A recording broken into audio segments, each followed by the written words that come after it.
Welcome everybody to Mental Fitness. I'm Sarah Blessing with Project Next, and I cannot wait to interview my next guest that I asked to come on this show, and she's so brave to do it. It is Reverend Barbara Barry Bailey. That is a tongue twister. So I'm going to call her Barbara. And Pastor Barbara. Pastor Barbara. And she is pastor of Our Savior's Lutheran Church, which is in Denver. Colorado. Mm-hmm. And she is also a DEIA educator. And we are going to talk about that because that has been under attack. DEI is a word that has an acronym that has been attacked by the super far to the right people. It's been trolled online as this awful, horrible thing that's attacking white people and white culture and how we need to go after it. And so let's go into it. Also, Reverend Barbara, you are 73 and you have lived some life, and I want to know about your childhood. I want to know some about the segregation that you lived through and what it's like being a Black woman in America now. When you were little, I want to get into it because I want to help social justice and equality. And so I really just am going to pick your brain and your knowledge and your wisdom. So I'm so excited. Reverend Barbara, how are you today? And thank you. I'm doing well, and I'm humbled and honored to be here. You know, we've had conversations before. I'm not worthy. Only because, I being a Lutheran pastor in the Evangelical Lutheran Church in America, I have sister friends, African-American women, African descent women, because they're not all African American women. I mean, they have doctorates, and I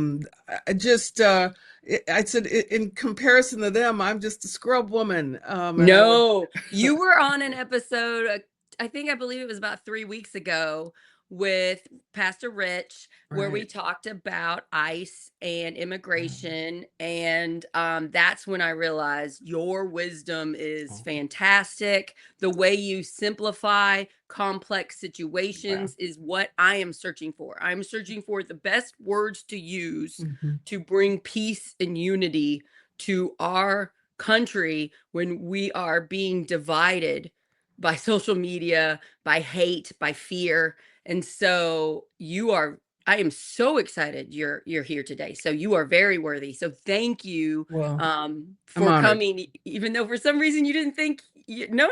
And also send me those amazing women my way. I would love to interview them. So just tell us a little bit about yourself. And I really want to get into the race, the gender, what it's like to be a Black woman in America.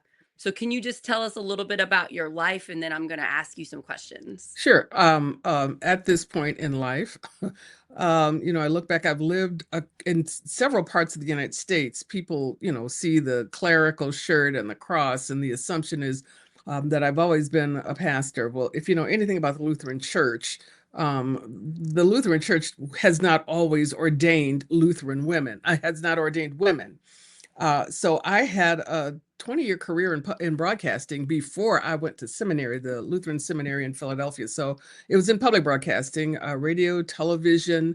I worked at NPR in Washington. Oh, that's so cool. What did you do? So I was not on the air in Washington. I was in a department at the time called representation, which was, I used to work with all of the member stations. And I worked with news stations that were just building. So I built a public station. One was in Missouri, and I won't get specific, but one was in Missouri where there was a student station. So this was back in the 70s and the 80s, in the early days of public broadcasting, when someone would ask me, well, what do you do? And I said, I work in public radio. And they would say, well, what's that? I mean, it was just coming. Oh, that's neat. Wow. Yeah, it was just coming. So it's really interesting to be on this side where everybody says, oh, I only listen to NPR. And I think there was a time when there were people who had no idea what that was. So I worked in local stations, and I also worked in public television in development at a time.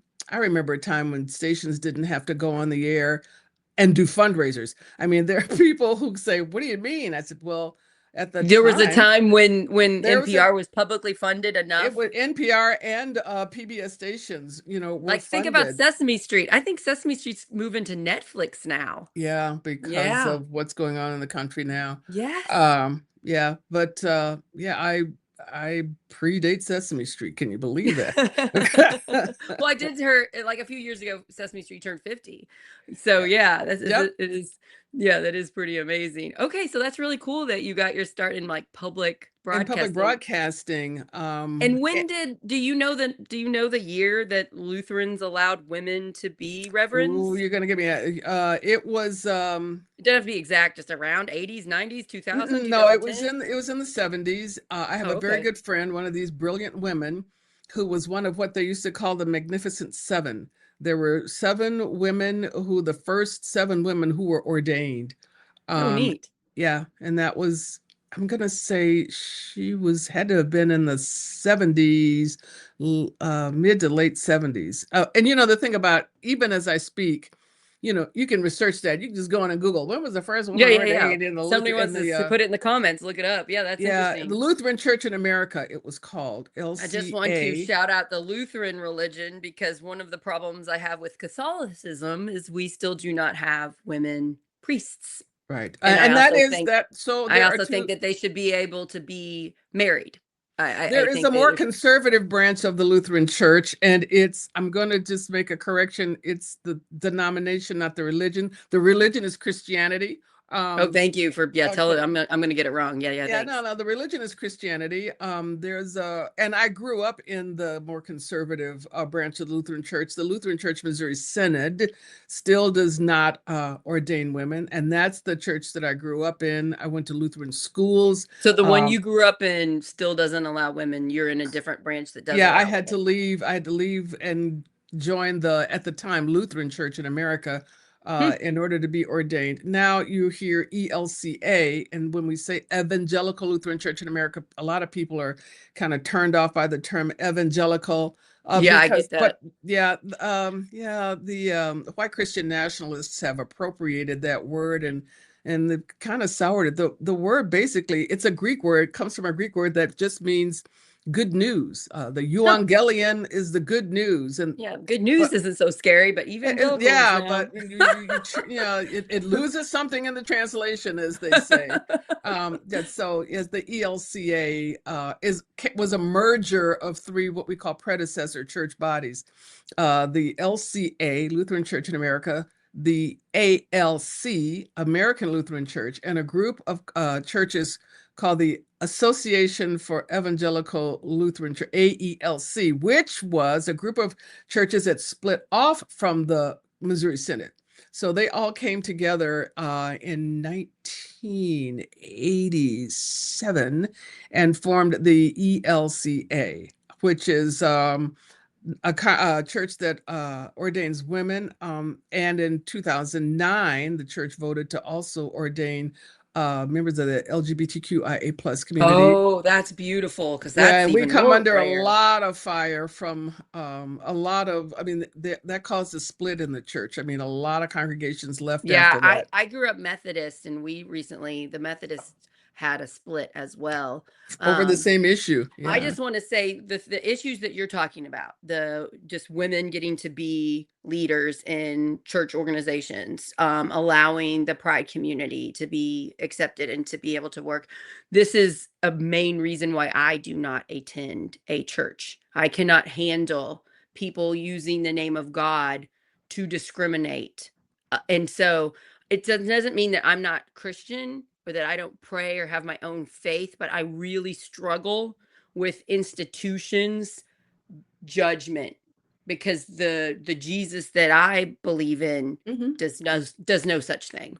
Well, and So that was my understanding growing up in the Missouri Synod. Like I said, going to schools, I mean day schools, not just Sunday school. I went to school Monday through Friday, and then Saturday for confirmation classes, and then Sunday for church, so there was a time when I was in the church 7 days a week. But I remember, and I had a heartfelt conversation with my pastor at the time, who is I was still in connection with. He died in 2021, right after COVID. Oh, But I remember in class, because the pastor always taught the religion classes for the junior high, and I said, I was asking all these questions about what you do in seminary, what classes you take in seminary. And he said, "Why are you asking all these questions about seminary?" And I said, "Well, because I want to go. I want to be a pastor." And this was like 1964. And he said, "Oh, well, the Lutheran Church does not ordain women." And at that time, I don't think any mainline Christian denominations were ordaining women, not the Presbyterians, not the wow. Episcopalians. So this is in the early 60s. So that was pretty brave of you to try to seek this out when there really wasn't that many roles offered to you. Yeah, well, there was Yeah. something you could be back then called a deaconess. So, Yes, and I yes. said, "Well, And they what's a put S deaconess?" on it, deaconess. Well, a deaconess, well, I mean, there were deacons and a deaconess, but a deaconess in Lutheran Church, you did have to have formal college degree in order to pursue that as a leader in the church. And my pastor then, Tom Vanderblom, and I'm going to say his name, he had a deaconess assigned to our congregation. And she was supposed to be my role model. I was supposed to duckling behind her, and she was going to teach me how to be this is what a deaconess does. And I realized, well, you go to college as long as the pastors do. You have to learn you have the same academic program that the pastors do, but then you can't preach, you can't teach, and you can't you can't administer the sacraments. And I thought, well, this isn't what I want to do. And And sacraments, you so mean like communion and getting people communion and married and stuff like baptisms, you that? couldn't do those Baptism. Oh, okay. things. Yeah, and you couldn't preach. And so it was, well, this is not what I want to do. And I remember the principal at the time, I won't say his name because I'm sure he's got family that would come after me. But he said that I was, ungrateful because the pastor had done all these things for me. And I said, I think I was 12 years old when I said this. I said, "You wait and see. One day women will be ordained in the Lutheran Church." I was 12 years old when I said that. Wow, that's I didn't beautiful. realize I was going to be 35 before it happened. And Girl, you actually, are amazing. Okay, I just want to point this out. sure. I had you on the show because I wanted to pick your brain on what it's like being a Black woman. And we've already come across your first big thing that you're talking about. They're discriminating you for being a woman. Right. And I just want to point that out. You're having two things. I get sexism every day, especially because I lead more like a man, I guess. So I get called out for, not being a typical woman. And it's just so interesting to hear you talk. You've got two things, two extra hard things. Twofer. Yeah, you got two of them, and your job was you had to go after well, you were a woman and you wanted this job that men had. That's so fascinating to me, and it's probably one of the gazillion reasons why I already love you. Like, you're Oh, so bless your strong. heart. You didn't stop. You didn't stop. You didn't say, I guess I'm not good enough. I'm not a man. A man should be the only ones preaching wisdom to people. You didn't stop. You did, and you just kept going. You had to switch to a different type of Lutheran, but you did it. That's amazing. Mm. And it took years, like you said. So it wasn't until you're 35. So that's really incredible. So thank you for sharing that story, and props to that type of Lutheran for doing that. We do recognize, especially when we talk about Christian nationalism, there is a lot of the authoritarian, it needs to be a white man ruling the churches type things going on, and it is accelerating. And we've covered that in lots of Project Next episodes, so you can go back and see them if you want. But I just think that is really fascinating. So let's break it down a little bit to your life. You shared with me on the phone yesterday an absolutely incredible, I think it's a beautiful story and sad story about when you were 4. Or do you have siblings? I do. How many siblings do you have? I have 2. I'm the oldest of 3 daughters, my mother's daughters. So yeah, and I was a firstborn. I was an only child for about 6 years. My mother was an opera singer, but as anybody who has any sense of history would know that, African American women in the 50s trying to get roles You can forget about that. You could barely get jobs, outside the music field. She went to a college. She went to Wilberforce University in Ohio, and she would tell me stories about how the local movie theater there uh, did not allow Negroes, that was the word back then, Negroes to come in. So there were West Indian students who were on campus, but they would allow the West Indian students to come to the theater. And of course, so, like the way people present was like, well, how could you tell a West Indian, somebody from, Jamaica, from somebody who was from, Dayton, Ohio? And she said, well, we used to always speak with a West Indian accent. And that's how we got into the theaters, because if Oh, wow. So your mom changed her accent to she would be change her able to have accent so she access to could buy a places. ticket and go see a movie. Your mom, or just a little I know of your mom, she sounds so amazing. Like, Well, the story that I shared yesterday that you asked me to share. My mom was a big movie fan, as am I, as are my children. You just kind of hand that down. So we were going to see a Disney movie. I'm from Detroit, and people who aren't aware, see, I have to choose my words carefully too. People who aren't aware always want to associate segregation to what happened in the South. Oh, that was a Southern thing. They just go on the South. And while in the North, I did not experience any whites only signs. We didn't have signs in the North. You just knew where you didn't belong. You just didn't wow. go. It was people knew. I mean, it was word of mouth. I won't say it was unspoken, but I didn't grow up seeing signs in Detroit. But there was segregation. I remember sharing the story in a sermon, and the gentleman said, "In Detroit, there was segregation." I thought, yes, in Detroit, there was segregation. The story goes, so we go to see a Disney movie, which is the only movies my mother would ever take me to see when I was a child. Um, we bought our ticket at the box office, and we walk in, and I head for the theater. And she said, no, we sit upstairs. And I said, why? The stairs, I'm headed and the stairs behind me. And she said, because the acoustics are better upstairs. That was what she said. Not that we're not allowed to sit on the first floor. Not that we can only sit upstairs. We sit upstairs because the acoustics are better. I had to have been about 4 or 5 years old. I'm 73. Obviously, I've never forgotten. And I've never forgotten that story because it didn't hit me until I was a preteen what that was all about. You just. And so you're preteen and one day you're like, oh, it wasn't because the acoustics were better. Okay. Well, and the truth is, well, she didn't lie. I mean, if you go to the theater, if you go to the opera, and yes, I do go to the opera. My parents If are you go to the and they go to the balcony. Yep, so you're she right. didn't lie. Mm-hmm. The acoustics are better, but that is not why we sat in the balcony.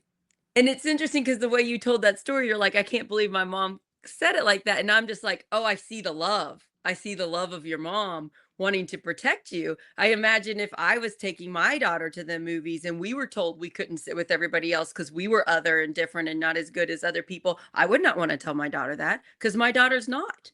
She's But equal. and I also have a large extended family, where there were my uncles had married white women, and I had great uncles married white. I had an uncle who was married to a Korean woman.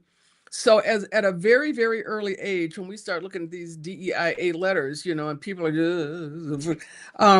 that's why I don't use the letters. I say it out. I say diversity, equity, inclusion, and accessibility, because what's the issue with diversity? What issue do you have with accessibility? It's fear. It's fear, right? I mean, we're told when we don't get something, let's say a white man doesn't get a job and they're told, well, it's because other people are coming in and taking your job. Other people are taking your sports. Other people are taking blank and they're making you instead of just like, maybe looking at your own faults or maybe looking at just the unfairness of the world in general, they have to blame somebody. Yeah. And it's crazy to me because I grew up with parents that always taught me about racism. I always knew about it. I remember my biggest moment when I realized my parents were not racist is when I was like in 8th grade and somebody was saying that they couldn't have a black boyfriend because their parents would say that's not allowed.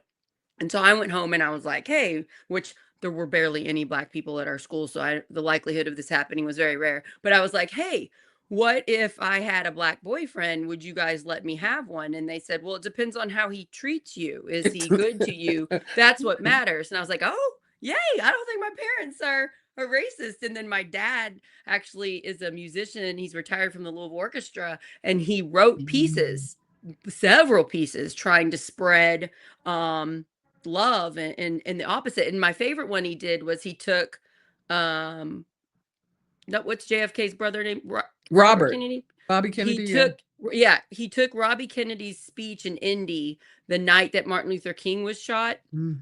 and he my brother helped, and they cleaned up the only recording of it and made it a better digital copy of it, and he made a symphony to it. And it's played around the world. It's that What? piece is played, and I can't remember the name of it, but my dad's name is Raymond Horton if you want to research it. I'd And love to do that. yeah, it's Yeah. really beautiful, and I'm really proud of my dad for doing that, and he got like a grant to write that piece. So I'm thankful that my parents always told me the character of the person matters, so I didn't grow up with things I had to unlearn about the color of your skin. And then I'm, of course, teaching that to my children. But when you teach it at a young age, racism looks so ridiculous. You're like, you don't like this person because their skin color is different, or you don't like this person because they were born a woman. Like, it doesn't make sense when you point it out to them at a young age. So, Yeah, and I yeah. think that it reflects the need for what I call authentic engagement. And that's one. So when we start talking about white supremacy hurts everybody, I mean, Yeah. that's one of the issues to grow. And like I said, I grew up in a family that was, and the term back then they would have used was, kind of mixed race. Like just it was, and it did not reflect the UN. When people, oh, your family reflected the UN, I said no, it did not.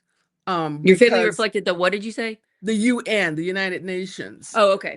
the UN. I said, well, not really, because there is a danger. And people listening and watching you can Google this, and there's a danger of a single story.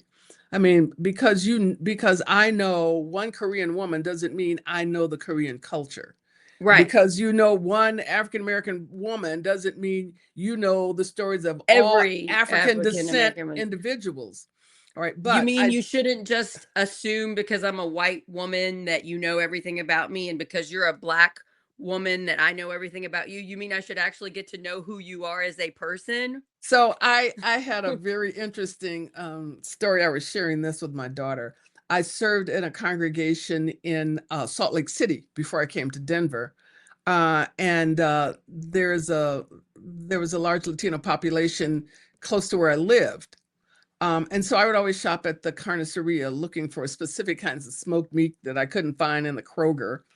And so they would see me, come in, with these. I guess they kind of figured, yeah, well, she's not Venezuelan, and she's not Colombian. And Gentleman asked me once in the meat department. He said, "What I would buy smoked turkey. It was the only place I could find smoked turkey." And he said, "What do you use this for?" And I said, "Well, I cook my black beans, and that's how I cook my black beans." And he said, "Well, black people use ham hocks." And I said, "Okay, I'm black and I don't use ham hocks."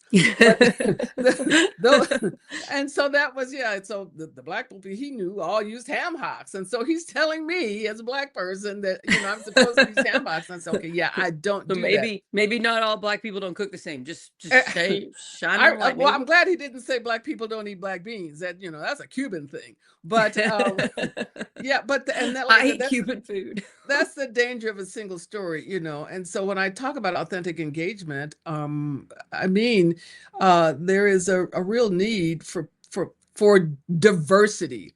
I heard Tina Fey tell a story. She's not Black, everybody. Okay. So I heard Tina Fey tell a story about how the writers' room changed, and not even the culture, just what could get on Saturday Night Live because they had women in the writers' room. Oh, interesting. And she said, there are things that a guy would never have thought about, never have come up with, never would have landed. But you get a woman in the writer's room. I mean, and so she talks about diversity of all kinds. And so everybody profits from diversity. And it's not saying that, white men in the writing room of SNL is bad. No, have them in there. But put some other different types of people in there too, so that you can make the comedy better, that it shows all of America, because all of America is diverse. It expands the base for the writing, for the humor, and for people who've been in broadcasting, for the ratings and the bottom line. Yeah. America's not all white people. Yeah, that's you say it really well and eloquently, and I really appreciate that. People take this stuff personally. People think when I talk to you and highlight your beautiful life and how you're a beautiful, incredible person, people think that it means I'm dissing a white guy. I'm not dissing a white guy. I'm married to a white guy. I love him very much, And so if we just stop taking other people's goodness as personally hurting them, I think that we would be in a better place culturally. I just see that happening a lot. Everybody's taking everything so personally. Well, it's a mindset of scarcity versus abundance, that there's only so much room at the table. I've seen some meme. That is not true. Just pull up, get a bigger table. Get a bigger table. That's right. Or back in I think it was in the 80s, there was this concept of, I think they call it the green circle now. It was about, just open the circle, open the circle. Yeah. It's not open pie. The circle. I've heard this one before. It's not pie. There, there's more than 8 pieces. There's enough for everybody. We just keep cooking. We just keep cooking pies. Here's another one. Here's a second one. Here's a third one. So if we stop looking at it like you coming to the table hurts me, it doesn't. A good quality person that has smart ideas, that is a loving person coming to the table and sharing their knowledge helps the world. But shutting I think that out. Shutting out your knowledge, for example. I'm going to go out on a limb here, and that even if a person has the wherewithal to step to the table, who may not be loving, if there is a smidgen, there's a smidgen of a light. If they've got the wherewithal to come to the table, there is room for transformation. So I like that. So you're saying it's okay for growth. It's okay for somebody to be scared. Let's say somebody that looks very different from you, that you've never seen before, comes and starts working for you. Maybe they have an accent. Maybe they have brown skin, and you're scared. That's okay. That's okay to be scared, but still just go ahead and judge them based on their character. Give them a chance. And it's okay to grow and change. That's such an important point, because on the far to the left, it's a lot of, if you don't 100% agree with everything I think, we can't be friends. And you're saying, no, where's the growth in that? We clearly still have racism as a problem. We clearly still have sexism as a problem. I'm okay with being friends with someone who's a little bit sexist, and then in them getting to know me, become a little less sexist. Like, I'm okay with that. And I like the way you said that. Yeah, I knew a gentleman in a congregation that I was serving who was against cross-racial adoptions. He had a real issue. He was African American. He had a real issue with white people adopting African American children. And I said, okay, I hear you. I hear you. So what happens to this child who gets left in the system? Okay, it's not as cut and dry as people want to make it. And so I said, if in fact, when I lived in Oak Park, Illinois, that was where I saw, I met a woman at a pizza parlor once And she, a white woman, had an African American daughter. I had just moved there from Philadelphia, and the little girl had on a Franklin Institute shirt. Okay, and I said, "Are you guys from Philly?" We're looking for Philly connections. So I met her in the pizza parlor. We were talking, and we found out our kids went to the same school, and then she invited me to a picnic that was coming up that weekend because we had just moved there. And when we got there were all these white people with African American children, and I thought, I'm in the wrong place, because I'm not white. My child is African American, but I said, "Is this like a support group or something?" She just said, "Well, no, that's just the way it's kind of shaken out. Uh, that's just the way it's happened." And my husband was dead by the time this happened, but I used to have conversations with him about this all the time. Um, but what she shared with me was, yes, we do have these African American children, but we are also connected to the African American community, so that our children, don't grow up with any identity issues, which they would have in the United States. All right. And I want to say that may not happen someplace else, but in the United Right. States, they're There's a definitely. culture associated with having that skin color. That is just the Well, facts. That's and how it is. and being white being African American, in a white family, and how do white people address that? How do they deal with that? How do they help that It child might feel lonely comb her hair? for the I mean, they're like child, right? practical It might feel things. lonely for the child because they might not feel home in either place. And so there needs to be some sort of cultural education, acceptance, love, love there to make the child feel like he or she belongs. And that's where the word diversity and inclusion comes in. So when people are just so afraid, but you got the child grows up in a diverse environment and has a clear understanding. I mean, that could cause like generational psychological issues. I mean, when things like that are ignored. So We know now how important it is for you to feel like you belong somewhere.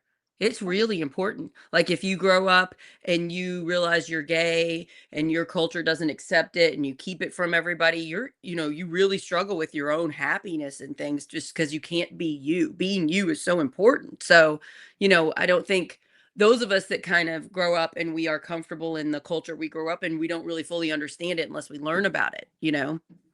Yeah. So just and getting to be who you are is really important in someone's happiness. yeah, and that plays out generationally. I mean, then, when you raise your children, then hopefully, sometimes parenting is a roll of the dice. I mean, anybody who's ever had kids, It is do hard. things right. But yeah, generationally it'll play out, and I think the native wisdom is it takes 7 generations, to make that kind of a change. 7 generations to make what type of change? That kinds of transformational change in people, which of course, the pessimists would say, or the realists would say, well, when it comes to racism, at what point do you start? At what point do you start the 7 generations? Because we're not there yet. You know what I'm saying? As a matter of fact, recently it seems like we've taken 5 steps backwards. So you cannot count this as as ground zero generation for making that generational change 7 generations down. Yeah, okay, you said that really well. I'm so glad I had you on the show.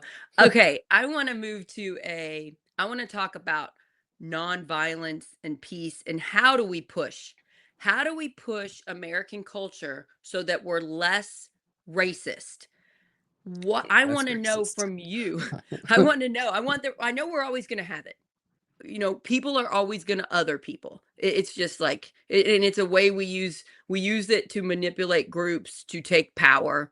We do this. White supremacy is getting really big in the super far to the right. Not a lot of Republicans are against that, and they're great people. I see that, but in the government, the people taking power are really pushing for it, and so we've seen more hate crimes, racism. It seems to, like you said, have been taking a little bit of step back, but at the other's hand, it's made people that are like me, who doesn't have racism, I'm more aware of it now than I was 10 years ago.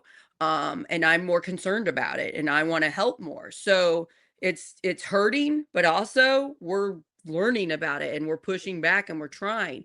My question for you is, what wisdom, what advice can you give someone like me who cares, but I'm not perfect. I haven't grown up in your life. I haven't seen what you've seen. I'm sure I get it some, but not as much as if it would have been me. What advice do you have for pushing the culture to be more loving towards people with black skin? Okay, so you said, well, I'm not perfect. And I'm thinking, well, who is? Okay, number one. So this is where some people are going to try, oh, there she goes talking religion. But as a leader in the Christian church, I look to Jesus. Now, I am not saying that Christianity is the only way, because if you look at the history of Christianity and some of the violence that has been done in the name of Jesus, all right, to that I say, well, that wasn't Jesus. If you, and a lot of people have appropriated the name of Jesus now in order to do some hateful, violent things. That's not Jesus. It's the same argument that I used when I was a kid, when people said, well, you can't do this because the Bible says to keep women silent in the church. And I said, and I was in a what they call a literalist denomination at the time. They understood the text literally, like that's what that says and that's what that means. And to that, I would say, okay, but Jesus never said that. Right? That was St. Paul writing to a church about a situation going on in that church at the time, 2,000 years ago. That letter was never meant for all churches, for all times, and all women everywhere to be silent. And there are literalists who will probably see this who say, she doesn't know what she's talking about. She's Because there are wrong. literalists that believe the Bible, they really believe like Earth was made in 7 days. And it's Well, like, well, we know that's not true. well, yeah, I mean, for for the first 5 books of the Bible, there really needs to be some analysis, and people don't want to do that. But to those same people who want to take it literally, I'll tell you a story we had in seminary, where I've read every book of the Bible, and I'm not saying that because to boast. I'm saying it was required. All right, it was required. I couldn't have And I've gotten read the out. New Testament like 3 times. I Yeah. could not have gotten out of seminary had I not read every book of the Bible. So in my Hebrew Bible class, I've read every book. But I remember we got to Leviticus, and some of those Levitical laws, for the 21st century, it's like, seriously, I mean, my Jewish friends eat shellfish, and I have a very good friend who would say that, yeah, well, when I went to Hebrew school, I'd be the only kid with a ham sandwich. But there was and I can't find the text right away, but people will Google and find it.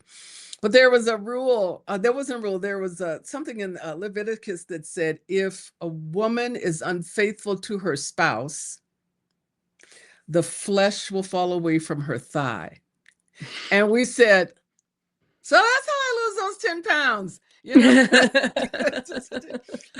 on my husband, it'll beat Weight Watchers. I mean, you look at things like that in terms of what's literal, and it's very interesting to me what literalists will take literally and what they won't. And what they won't. Especially if it applies to their own life. Their own life or the lives of somebody Someone else. They care about, I mean, Jesus never had a commentary about that. About people, same-sex relationships, that, and what they were talking about in that time was not about what we're talking about today. They're talking about old men taking, older men, taking, basically pedophilia is what they were addressing. That was what was being addressed. But people don't want to do the work.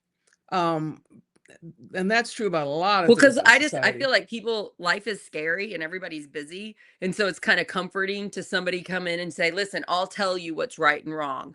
And then you don't have to worry about it anymore. And then they say judgmental things. And then the person's like, oh, at least I don't have to figure this out on my own. I feel like that's part of Christian nationalism's problem. Well, and one of the things about what I would say is a conscientious pastor, and I'm choosing my words carefully, is to help people do the theology. I remember going to a pastor in campus ministry, asking a question about what does God, I don't know if I said demand or want. And he didn't give me an answer. God wants you to do this. Because that would be what, yes, some people do that. They say, there's, and it's the manipulation tactic. Read Yeah. this. Let's talk about this. And he knew I grew up in the Lutheran church, so he knew I'd read scripture. So we actually had a conversation.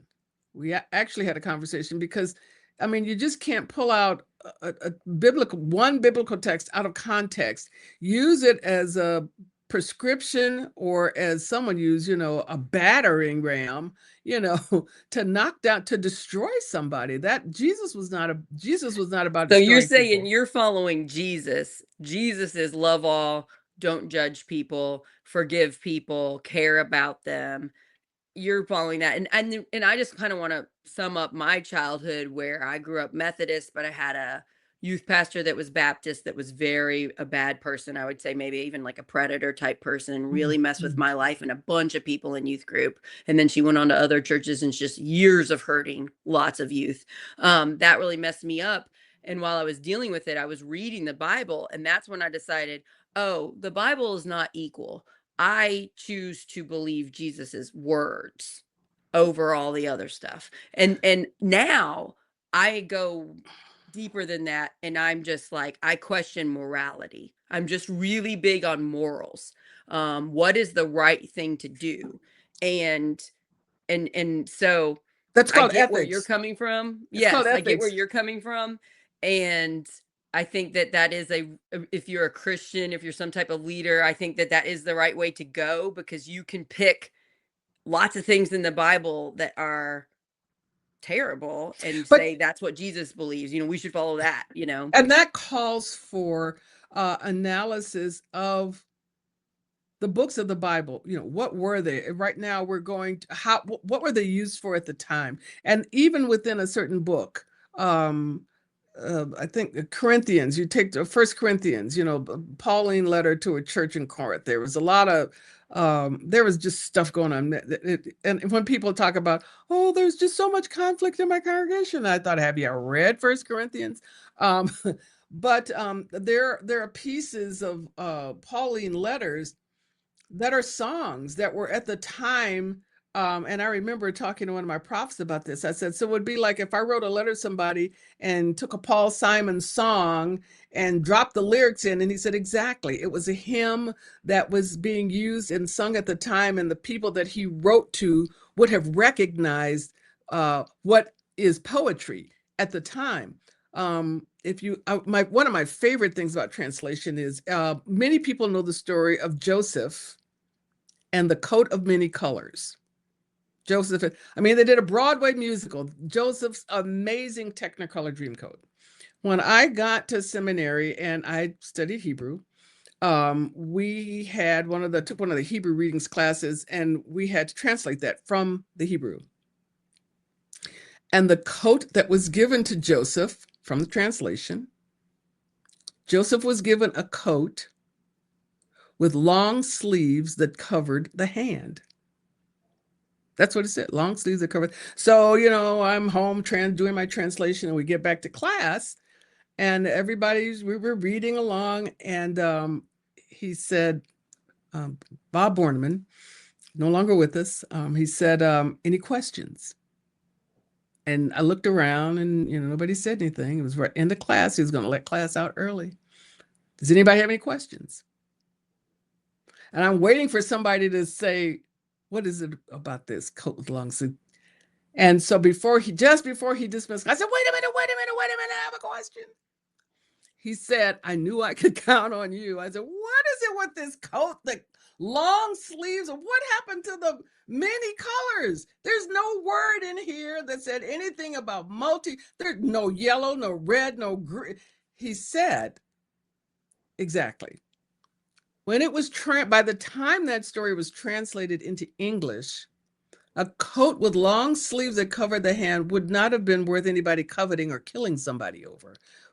Everybody had a coat with long sleeves that covered the hand. So they changed it to make it more. So it was changed to help people understand at the time, a coat of many colors I mean, think about it. The dyes that would have had to go in, it would have been that would have been something worth coveting. Okay. A coat with long sleeve. And I said, they did a whole musical about it. He said, exactly. And so it's those kinds of things that people don't pay attention to, because we read a translation and we go by what it was meant by, especially King James, what was meant at the time of that translation. There are, in our time, there are several more translations that get added and help people understand and interpret and understand, better than just trying to pick up a King James version of the Bible and understand what's going on. There's a translation called The Message by James Peterson. Peterson. The Message translation. I like it because it's good for interpretation for modern day. I mean, he uses a lot of colloquial expressions that definitely are not in the translation. So, and every now and then I'll say, yeah, I don't agree with that interpretation, but I belong to a denomination that allows for us to have that conversation. Yeah. Not, well, you can't take anything away and you can't do this and you can't do that. Because how do you, I've often said, if you preach the gospel and no one understands what you've said, you haven't preached the gospel. Yeah. I like how you're really doing a good job of kind of defining the difference between the type of Jesus, the type of church that you're associated with, and the problem we're having with Christian nationalism. Is there questions? Are you allowed to question? Are you allowed to say, look at the hypocrisy between this book and this book, or this passage and that passage? Let's talk about it. Let's not be scared of it, or let's not just say this is the rule you have to follow all the time, because the world isn't black and white. It is very gray, and each situation needs to be like, now let's stop and assess this thing. So yeah, thanks for bringing that up. I want to talk more about you came on the show with Rich and I, the From Prison to Pastor show, and we were talking about ICE and we were talking about violence. And since then, it's gotten worse with ICE, which I think all of us knew was going to happen. And more people are aware of it. And a lot of Republicans, for example, are speaking out against it now. And I'm really happy about that.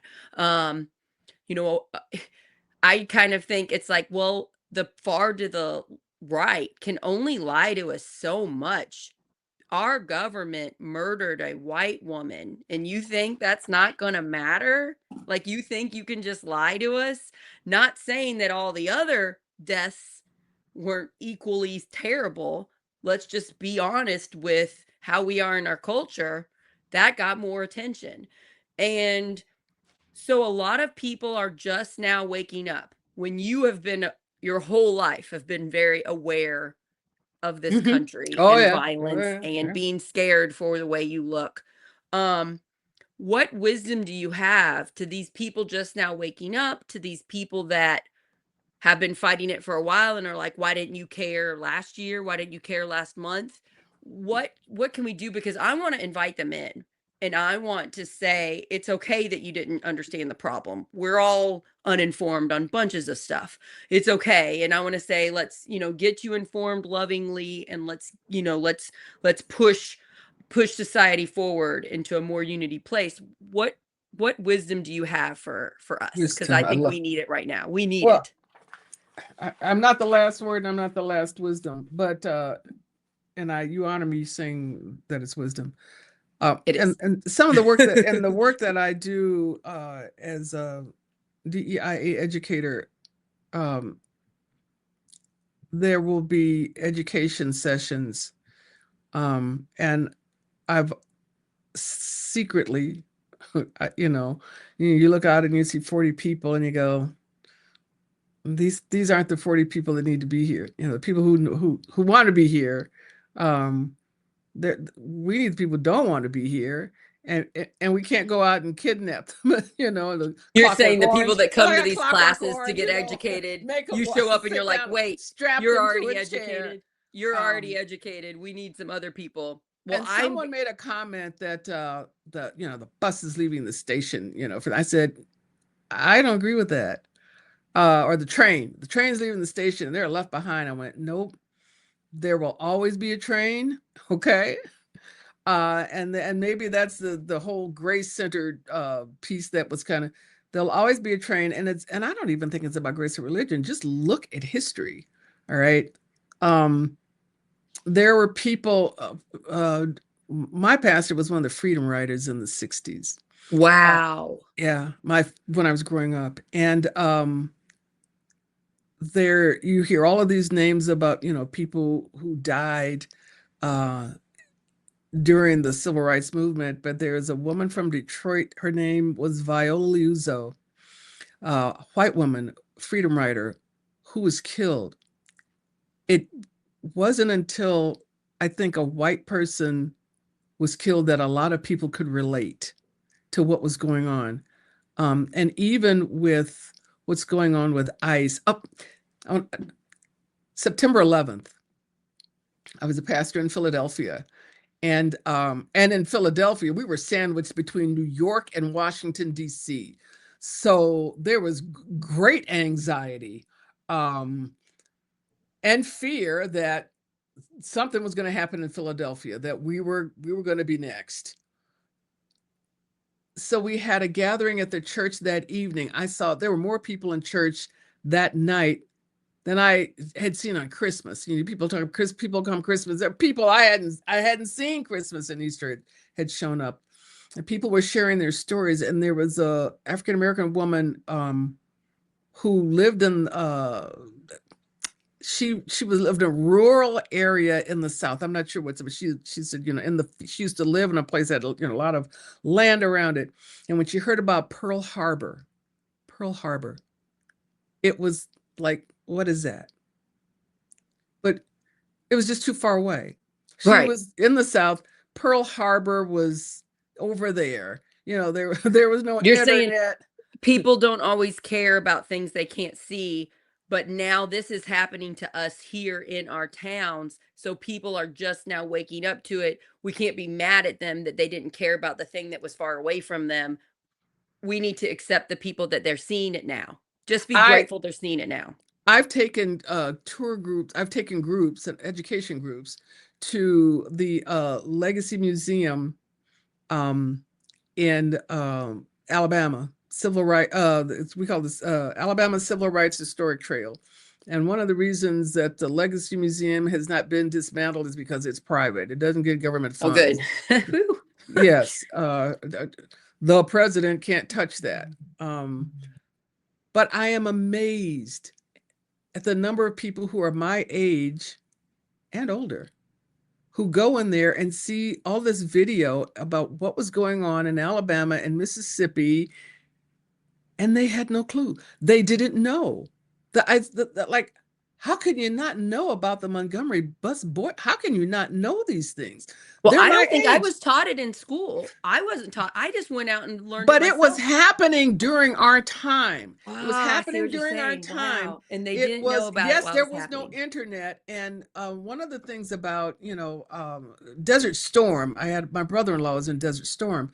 And I am a military widow. I had to get that in there. My brother-in-law my brother-in-law was in Desert Storm, but I remember seeing the first Scud missile, right at that time. We didn't have that kind of technology in the 60s, and it still made it on television. It was still out there. So there are people who just have no understanding, and they're good people. I've heard that. I'm not using terms like people good and bad, but I'm saying their existence at the time. So I'm taking it full circle back to authentic engagement. I mean, their existences did not allow them to have any kind of engagement to even know these kinds of things were going on. That's what I wanted to cover really fast, because it's a privilege that I know a bunch of stuff, because I don't have to work. I listen to a lot of podcasts. I talk to a lot of experts. I'm learning. Some of my friends are working 2 jobs. They're mom to several children. They are just trying to keep food on the table and Mm-hmm. keep them from staying housed, never to pay their rent every month. So it is a privilege to know what is going on in the news. Not every person gets that. So Right. we can't be judgmental about it. We can't say you're so stupid because you didn't see that a woman was shot by ICE 2 weeks ago. No, they might not have seen it because they're working and they're trying to pay their bills, or maybe they're sick, or maybe somebody they love is sick. We shouldn't judge why they don't know, and Well, just be happy when they do know. well, and to be honest, that morning I did not know, but I am a part of a group of people who said, did you see what happened? So it wasn't, so that's what I mean about engagement with people. Right. It wasn't, no person is an island, no person stands alone. I mean, that I'm part of a community that makes sure that I knew, as if as a pastor, I knew what happened. And there was a pastoral group where I heard that we get together every Tuesday morning to study the upcoming texts. And it was in my pastor's group that we had this That sounds discussion. nice. That's Yeah. nice that you get to be with a group of people that work on that together. I like that. I wish I try to find groups because I get lonely sometimes doing what I'm doing. Yeah, that's really nice. Yeah, this is a really good topic, and I think you're doing a really wonderful job of explaining it. We just need more empathy. We need more empathy. We need to be empathetic to ourselves. Like, it's okay if I'm trying to help people in different, in diverse groups, and I don't always say everything right. Like, let's say I speak to a transgender person wrong, and they correct me. I don't have to take it personally. I can just be like, "Oh, I'm sorry. Let me try that again," or, I'm working on it, forgive me, and they'll forgive me. We need to allow for us to make mistakes when we help other groups that we aren't part of, and we also need to understand that people get manipulated. A lot of people on the internet, a lot of these people commenting right now have been manipulated to think these other people are monsters, and they've been told fake things about us. And we have to have empathy. I have empathy for the people calling me names right now. We have to realize they're scared and they've been lied to, and realizing you've been lied to is terrifying. Realizing you've been believing things that aren't true is scary, and not everybody can get themselves out of that. Mm. So if we all just came to a more empathetic, loving place and just pulled everybody where they were, let's say here's a not racist person and here's a racist person, and we friend them and we push them a little bit here, and then we talk to them again and we get them a little bit here, and maybe it takes a few years and maybe they don't ever get all the way over here, but maybe they get here, as opposed to being mean to them and putting them more racist, where they end up getting really extreme and maybe harming someone. And I think that is one of the strategies of the current administration. And I'm going to just do a shout out because there's only a little bit of time left about, I'm a big Twilight, the original Twilight Zone with Rod Serling. I know there's a whole generations that aren't familiar with that, but two of the channels networks do a marathon on New Year's Eve. And somebody says, "Well, do you have a date for New Year's Eve?" I said, "Yes, it's Rod Serling." And that's Yeah, that's so cute. that's what I'm going to watch. But in a time when there weren't a lot of bells and whistles for television, that program did the best job of communicating visual truths about the human condition, about how we are. But there was one, He's Alive is the one that I said, oh my gosh, I hadn't seen this. And because a lot of times they'll put them on at midnight or 2 a.m. and you can't see them. If you go online and watch that episode, He's Alive, it's a playbook for what's going on in the United States right now. I said, I wouldn't call him I wouldn't say he's a prophet, but whoever wrote that script just basically had a sense of what human beings could do and would do uh, if just kind of left without any sense of any ethical responsibilities. And that's the word I kept saying. You're an ethicist, and I suggest that I would invite you to take a course or do some reading in terms of ethics. I mean, it's ethics and morality, because where we Yeah. are right now is we're unethical and we're immoral as a people in a And I see way, my side, my left side that fighting it. people, well, and in a way, not that, this is something new, and I want to keep saying that, just, look at human history, not just, history of the United States and black and white and Native Americans and Latino. Look at human history, at what human beings do to one another. All right. But And see, it's that's what I wanted to say. The far to the left side says, well, they're being so evil and they're being so racist and sexist and against the pride community. We have to fight back. And it's like we fight back with love and nonviolence and peaceful protest. And yes, that is not always nonviolent to us. I get that. But that's the way we have to do it. If we actually want to make these systems better, we have to fight the bad with such good. And that is scary. and And you hold people accountable, in terms of, hold our legislators accountable, and hold our religious leaders accountable. All Yes, right. if you're a preacher, if you're a pastor out there calling out to be judgmental and hate-filled to groups that look differently than you, we need to say that is not Christian, that is not Jesus. We need to call that out. Yeah, I agree with you. Yeah. Yeah, and we need to call out our legislators. Wait, what you're doing is hurting a large population of Americans, and that is not right, and that is not ethical or moral. And that is motivating people to say, I've had enough. I'm running for office. I mean, and unfortunately, that seems to be what it takes. Well, I'm going to get this wrong, and I really should have looked it up before I came on. But that people won't change. And I don't like the word change. I want transform. There'll be no transformation until they're so uncomfortable with the status quo that they have to move. And so, I think that's what's going on. If I get It another is text going from on right now somebody, because the government is most certainly harming at least one person you love. Pride community, different race, different nationality, different language, whatever. well, They're even or poor a white disabled people. person, anybody. Yeah, yeah, Yeah, yeah. I mean, My children are being attacked with their public schools. Their white privileged children, they're being attacked with public education being defunded. Yeah, yeah. You're right. It's hurting everybody now. You're and I agree with you, and I do think there's going to be change, and I do think we're gonna vote better in November.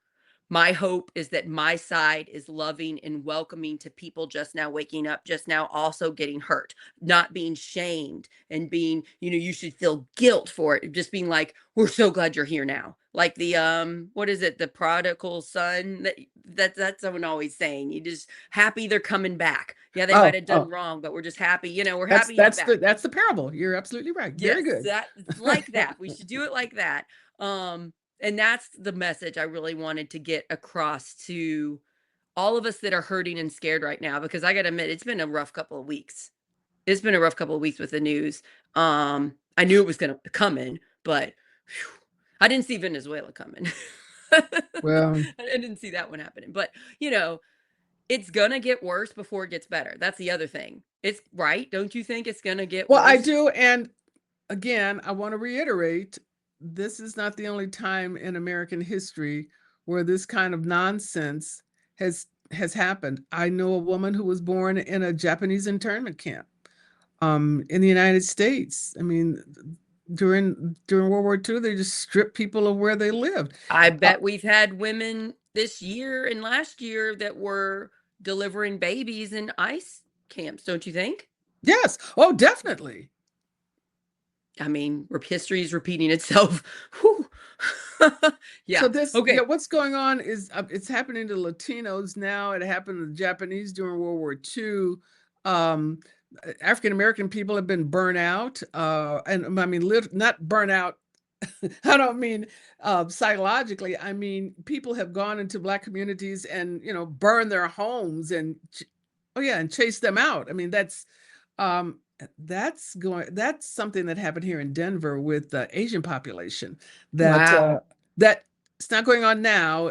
Someone told me that, I said, yeah, where's the, oh, well, they were burnt out. Just angry white They just people like went burnt the in, neighborhood. You're saying they just burnt the burned down neighborhood the just to get neighborhood. rid of that Asian group. Yeah. Wow. There's a remnant still in the city proper.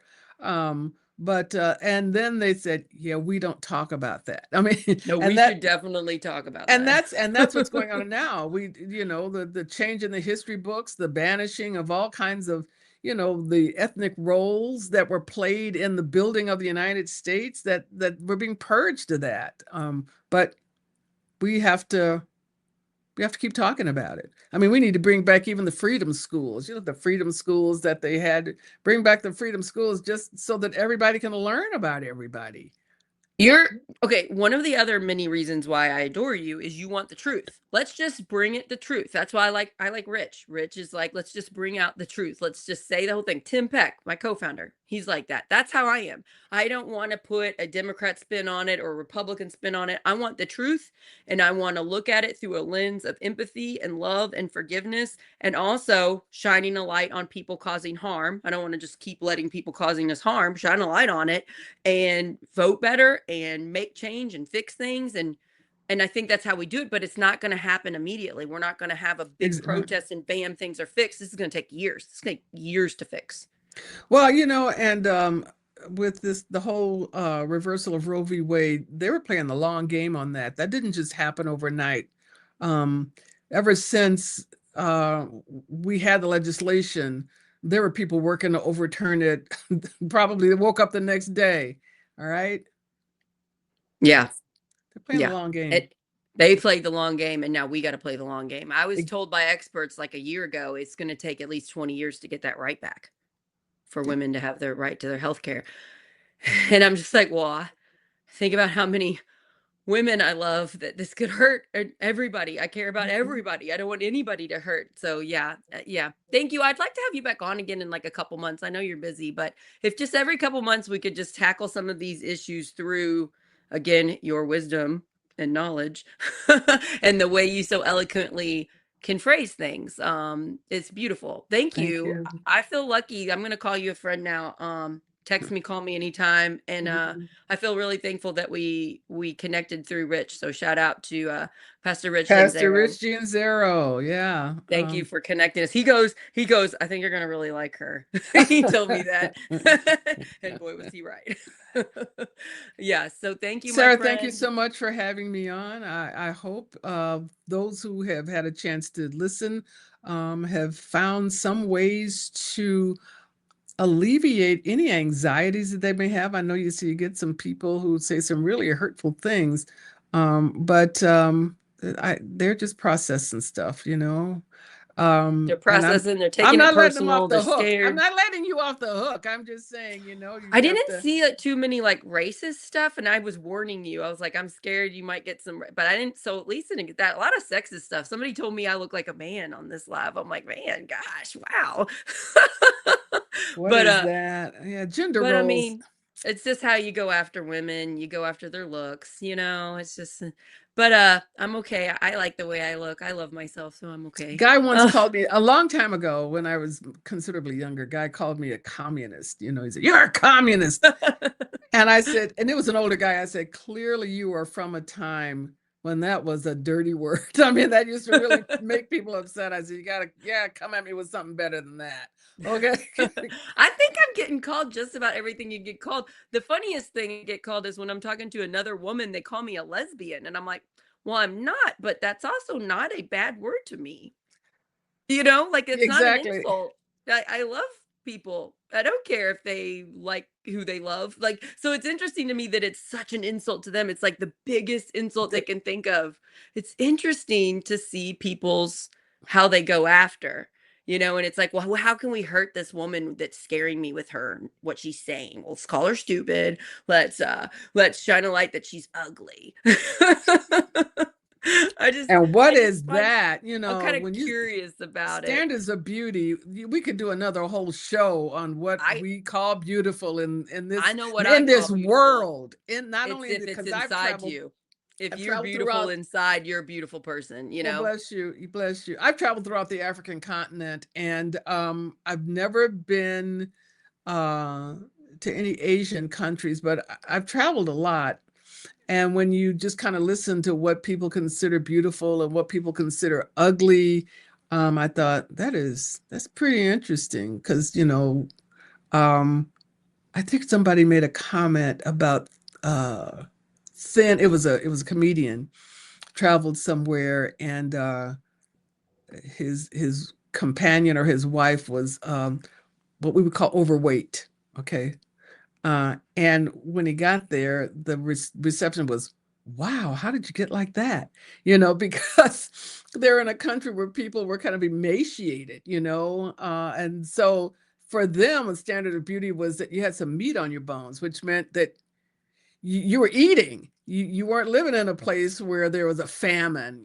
I just thought it's just so interesting and relative, about what's considered beautiful and what isn't. And It just hurts me because the people that see hurtful comments think that everybody is like that. And it's just such a small percentage of humans that are trolls and say mean things is so small. And I just don't want people to think, "Oh, look, these women are being attacked just for talking." Most people aren't like that. Most people are good. And it's sad that we have social media and that there aren't and that this happens all of the time. But that's just I just want everybody to realize most people are good. And I bet these people, if I met them in person, most of them were great people. It's just weird, this society that we've built. well, Yeah, and it's just knowing interesting. how to process anger. I mean, Yeah.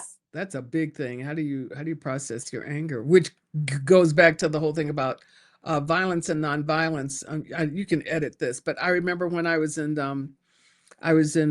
Johannesburg, sitting in I used to go to the air to a B&B there when I was working, and I was sitting in the dining room having my dinner, and there was a group of Australians at another table, and I knew they were Australians because of their accent. And I was sitting alone, and the assumption is you see a black person in Johannesburg, they must be a South African, so Yeah. when they were getting ready to leave, they said, well, you have a good evening. And I said, with my American accent, you have a good evening as well. And they said, "Oh, you're an American." And I thought, okay, I'm busted. And I said, yes, I am. And they immediately launched into a diatribe about why does everybody have to have guns in America? I mean, they were like, Oh, oh, that's so all interesting. Like you over it. believe that policy. That's the danger of a single story. So that was the whole thing. But why does everybody have to have guns? And I went, whoa. I said, okay, everybody doesn't have guns. I said, and the people That's that I interesting. They think know that about America. about Makes Americans, sense. yes. And I said, the Yeah. people whom I know that have guns are hunters and catch their food that way. Okay.